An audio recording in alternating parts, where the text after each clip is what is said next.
Bienvenidas y bienvenidos. Hoy nos metemos de lleno en un tema que es casi un caso de identidad teológica, diría yo. Totalmente. Tenemos un nombre muy potente, enigmático, revelado hace milenios. En el Antiguo Testamento, claro. Y luego, siglos después, tenemos una figura en el Nuevo Testamento que parece reclamar ese nombre para sí. ni más ni menos. El análisis de hoy se basa en el libro del pastor Freddy Delgado, titulado Yo soy el que soy. Efectivamente, el libro es una investigación muy a fondo de una de las frases más cruciales de la Biblia. La declaración de Dios a Moisés en el Éxodo. Yo soy el que soy. Justo esa. Exacto.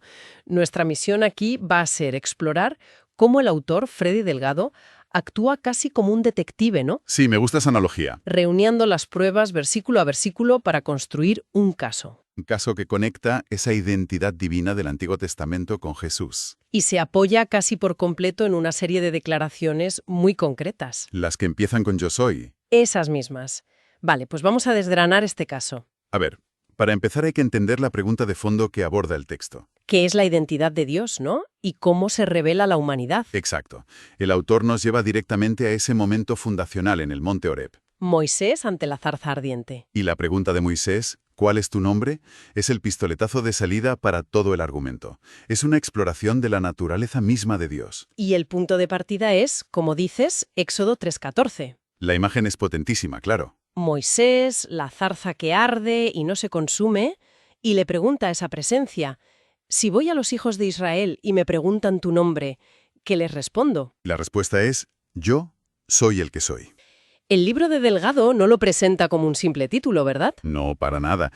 Lo ve casi como una profecía. Como una semilla plantada que tardaría siglos en germinar. Justo. El autor plantea que esa respuesta, aunque reveladora, dejaba una pregunta en el aire. ¿Cuál? Si yo soy es el nombre, ¿cuál es la manifestación visible, tangible, de ese nombre? Ah, claro. Y el texto sugiere que la respuesta completa no llegaría hasta mucho, mucho después. Y aquí es donde la cosa se pone seria, de verdad. Aquí es donde empieza el caso. El autor traza una línea directa, sin desvíos, hasta las palabras de Jesús en el Evangelio de Juan. Y cita dos frases que son los pilares de toda su argumentación. La primera, de San Juan 8:58. De cierto os digo, antes que Abraham fuese, yo soy. Y aquí la gramática es pura teología. ¿A qué te refieres? En el griego original, la expresión ego eimi, yo soy, en este contexto, es deliberadamente atemporal. No es un simple presente histórico. Para nada. El autor argumenta que Jesús está rompiendo las barreras del tiempo con la gramática. Se coloca fuera de la línea temporal de Abraham. Ostras, es verdad. No dice yo era antes que Abraham, que indicaría preexistencia y ya está. Exacto. Dice yo soy.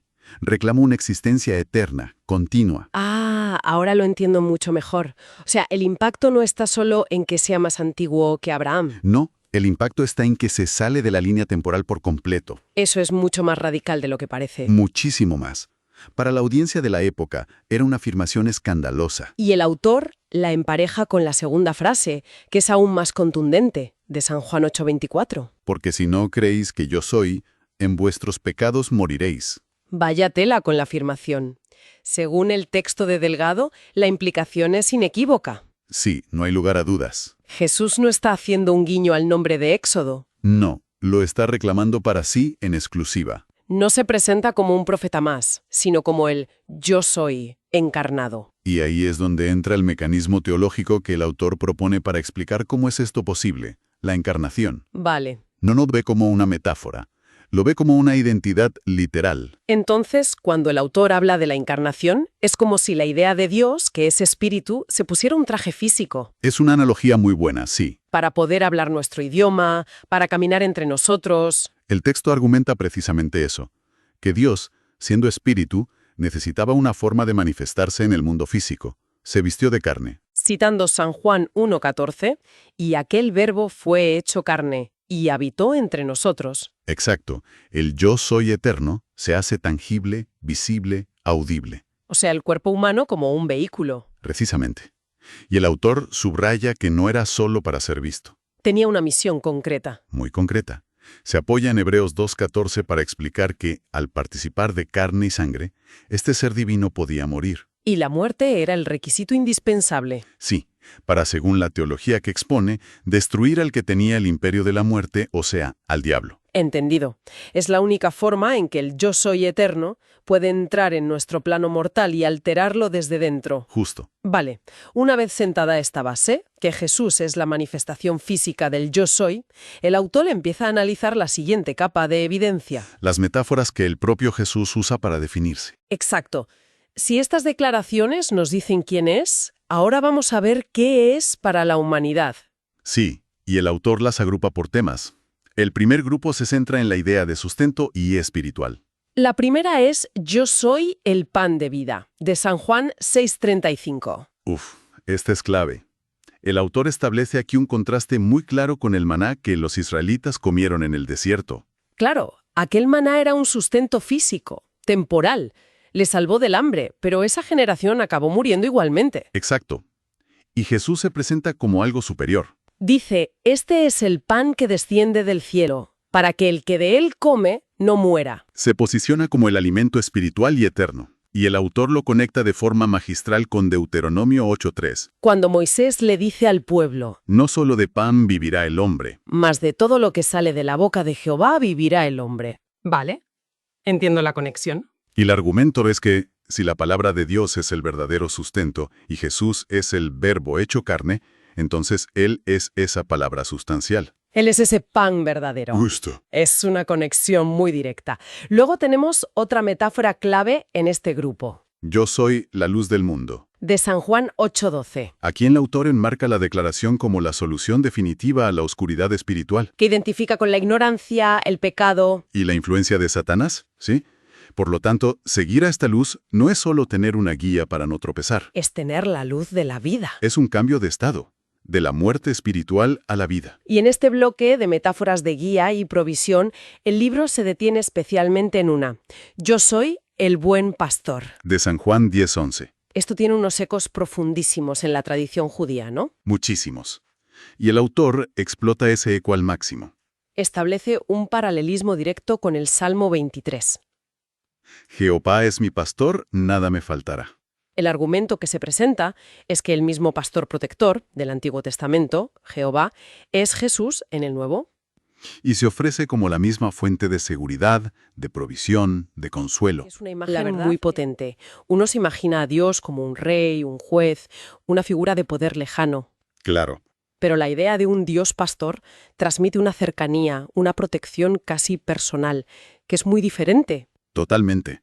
Y en una sociedad seminómada como aquella, la imagen del pastor que vive con sus ovejas, las protege de los lobos con su vida y las conoce una a una. Era de una intimidad y un compromiso absolutos. Y el autor recalca eso.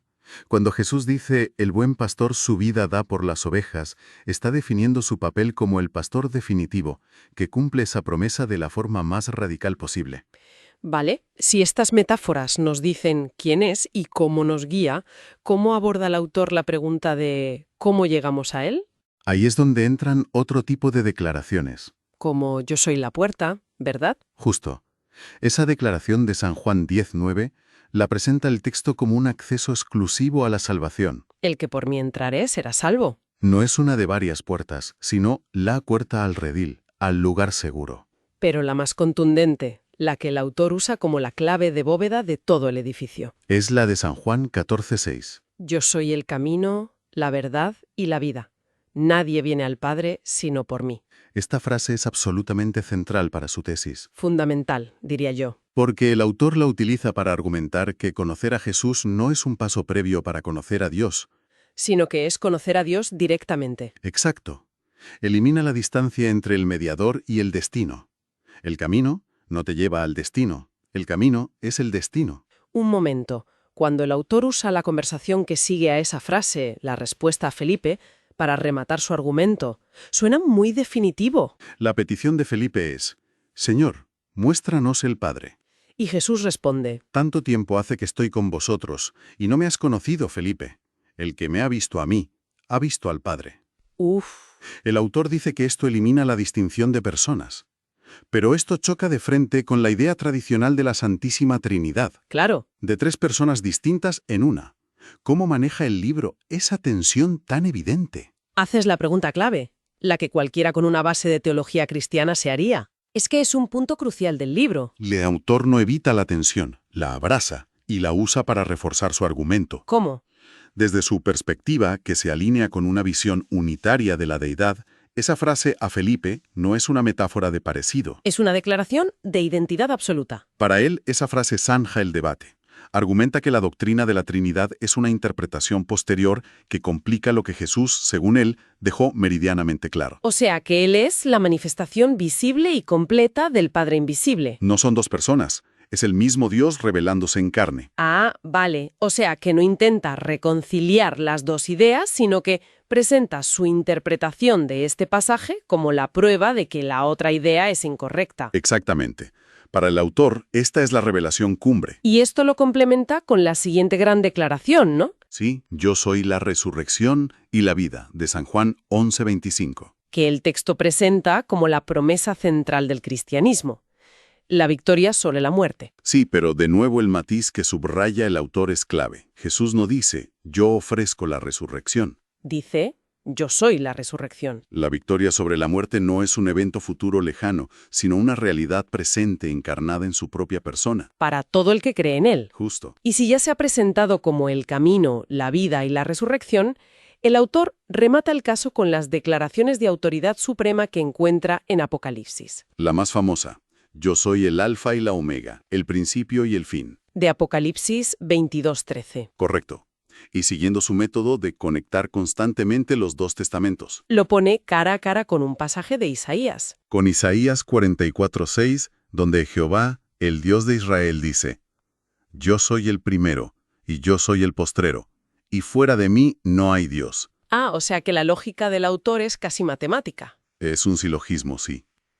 Si A, que es Jehová, se autodenomina el primero y el postrero, y B, que es Jesús, se autodenomina el principio y el fin, ¿Que son sinónimos? entonces A debe ser igual a B.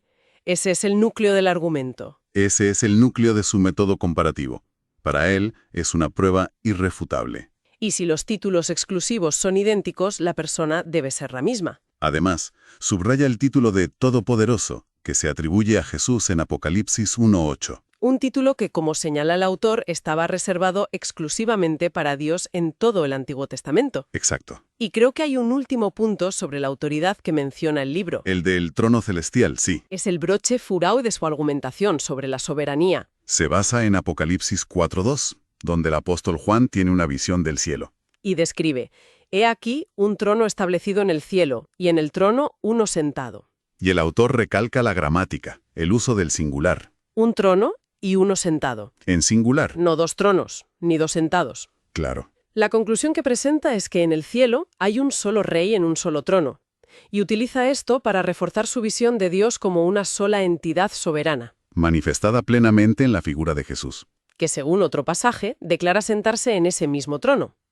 Para el autor no hay lugar para una soberanía compartida. Entonces, si unimos todas las piezas del puzzle, Lo que tenemos es una argumentación muy sistemática. el texto de Freddy Delgado usa las propias palabras atribuidas a Jesús para construir un caso en el que lo identifica como la manifestación plena, única y total del Dios del Antiguo Testamento. El gran yo soy. Lo ha resumido perfectamente. Cada declaración, desde el pan de vida hasta el alfa y la omega, es una pieza más en ese puzzle teológico. Lo que realmente cambia las reglas del juego en el argumento del autor no es solo que conecte los dos testamentos, no, No, es su propuesta de que el Nuevo Testamento no es una secuela. sino la revelación de lo que el antiguo siempre quiso decir. Exacto. El Yo soy de la zarza ardiente no era un nombre final, era un continuará divino, cuya resolución se encuentra en la persona de Jesús. Y el método es clarísimo. Toma los nombres, títulos y atributos exclusivos de Dios revelados a Israel, Y los superpone uno a uno sobre la persona de Jesús. argumentando que encajan a la perfección, porque son una y la misma entidad. La serie de Yo soy funciona como una prueba progresiva que, según la tesis del libro, abarca todos los aspectos de la divinidad. El sustento, la guía, la salvación y la soberanía absoluta. Así es. La tesis final es que es imposible separar la figura de Jesús de la del Dios del Éxodo. Son la misma y única deidad manifestada en diferentes momentos de la historia. Y para terminar, una idea que nos deja este análisis para la reflexión. A ver, El texto insiste en que creer que Jesús es el yo soy es fundamental para la salvación. Esto nos plantea una pregunta interesante, más allá de la creencia personal. Mm. ¿Cómo influye el nombre o el título con el que nos referimos a una figura divina en la forma en que se entiende y se vive una relación con ella? Es una buena pregunta. Llamarle padre, rey, pastor o, como argumenta este libro, yo soy, cambia por completo el marco de esa relación. Y esa es una idea que, bueno, da para pensar.